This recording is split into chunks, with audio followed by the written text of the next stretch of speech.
Marina Mabrey admits she overreacted shoving Caitlin Clark. And shoving Caitlin Clark is what the headlines say. All I think of is we forgive, but we don't forget. Marina Mabrey was heard saying, damn if I do, damn if I don't. How could you say damn if you do, damn if you don't? Marina MRY has acknowledged that she shoved Caitlin Clark out of jealousy and rage. Her evasive justifications from accusing supporters of concealing behind teammate defenses fails in light of video evidence of her nefarious actions. Oh, and Marina Mabrey is going to get ejected. If the officials saw that, Marina Mabrey is going to get ejected. Well, they're going to go and look at it. Clark has to deal with several ailments that shouldn't have happened as a result of this foolish stunt. You pushed the GOAT, Caitlin Clark, to the ground. Why would you do that? There's no damn if you do. June 17th, 2025. Quarter 3. Sun has a fever. There isn't any active play. There is no ball to be seen. Marina Mabrey alone made the decision. You know what? Allow me to throw myself at Caitlin Clark like we're in the WWE. Furthermore, this wasn't your typical bump. This was a complete dedication.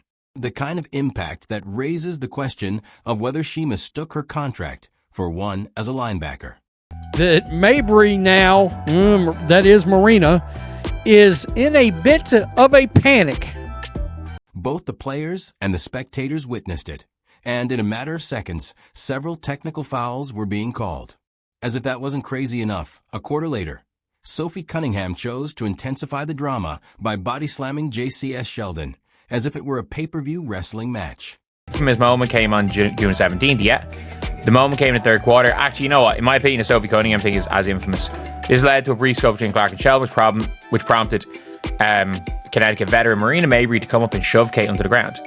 Furthermore, let's not act as though this was a single incident. This hit was present in more than simply the game highlights. It took on a new role in WNBA dispute. A story in the Wall Street Journal exposes the league's harsh work atmosphere. The alleged civil rights complaint against Caitlin Clark isn't just a quirky fan theory. All of a sudden, in the sports media, it's the discussion. Situation with Caitlin Clark in which she shoved her to the ground and it made national news. Hence, part of the reason why I believe Caitlin Clark got hurt early on. Fox News is covering it for you. Whitlock jumped right in and even outnumbered those discussing it as like it were a federal case, which it is in practice at this time. Marina's transformation from a respected veteran to the WNBA's thug problems, walking, talking poster child happened overnight.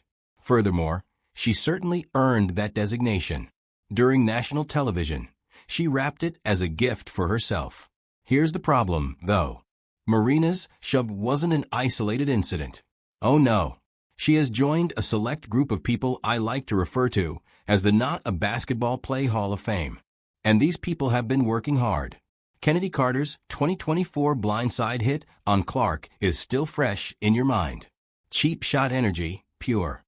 That weren't during actual basketball plays. The Kennedy Carter bitch slam that started this all.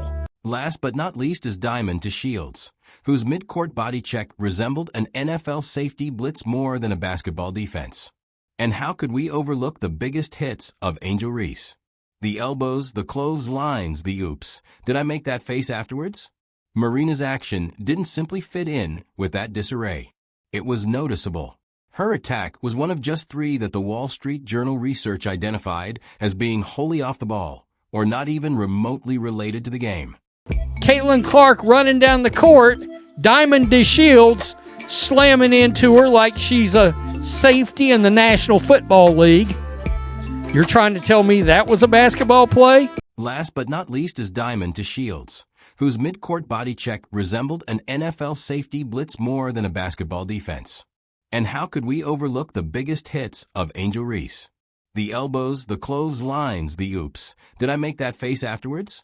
Marina's action didn't simply fit in with that disarray. It was noticeable. Her attack was one of just 3 that the Wall Street Journal research identified as being wholly off the ball, or not even remotely related to the game. Did anything because of the way the fans reacted. Mabrey said in Shove Clark, they gave me tech for initially. I don't care. Honestly, I really don't. Obviously, I'm not trying to hurt anybody, but I'm not trying to go after a certain player. I'm not trying to go after certain players, certain shit. Doesn't want to touch it, evidently. For what reason? Because the player response, the headlines, and the identity politics terrify her. It's simpler to let players go crazy than to run the danger of receiving hate mail online. So here we are. Chaos uncontrolled. If you guys don't remember, Caitlin's about to take a layup. And Mabrey just body checks her in the air. She just body checked her in the air. And the referees just ignored it. The actual roast occurs in Marina's response to the information. Her great answer is given when she sits down with Mark Medina of Sportsca on August 10th, 2025. And she places the responsibility on the fans. Indeed, Marina asserts that the fans' outburst was the sole reason her bird was raised from a technical to a flagrant 2. Not because, like a heat-seeking missile, she flung herself at Clark. Not because the video was unattractive from any perspective. No, it is the fault of the fans. Similar to a child being caught taking candy and accusing the security camera of capturing them. That is... To show the world, Mabrey was heard saying, "Damned if I do, damned if I don't," when addressing a commenter on an Instagram live stream called her ever shoving Clark. Mabrey since opened up about this shove. She didn't stop there, either. When a fan calls her out on Instagram Live, she responds, "Damned if I do, damned if I don't." Oh, please give me a rest. That isn't a profound philosophical analysis. That's simply the standard justification used by those who don't want to take responsibility for their poor choices. You must be living in a universe where failing to slam someone to the ground also results in your roasting, if this was indeed the case. No spoiler alert. Marina Mabrey get honest about Caitlin Clark's shove. 2 days after that shove heard about the women's basketball world, Marina Mabrey was heard saying, "Damn if I do, damned if I don't." How could you say damn if you do, damn if you don't? Then she attempts to seem to be innocent. I have never done it before, and I'm not attempting to harm anyone. Correct. However, there's video proof that she checked Clark's body in midair during a prior game. No foul, no whistle, just a full-speed shoulder, as if she were arguing for a dunk in an unruly pickup game. In addition, earlier in the same game as the shove, Aaliyah Boston was the target of a spinning back fist. Although she missed, the intention was clear.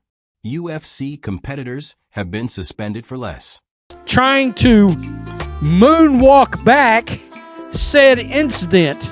Now that somebody's actually talking about actual government involvement, of which... And she starts looking through the archives when those justifications become insufficient. She mentions the 2024 playoffs, saying that in the quarterfinals, Clark hurled her to the benches. To begin with, that was more than a year ago.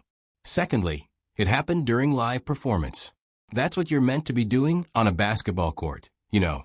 That would be equivalent to harboring resentment over someone who harshly tagged you during a backyard football game last summer.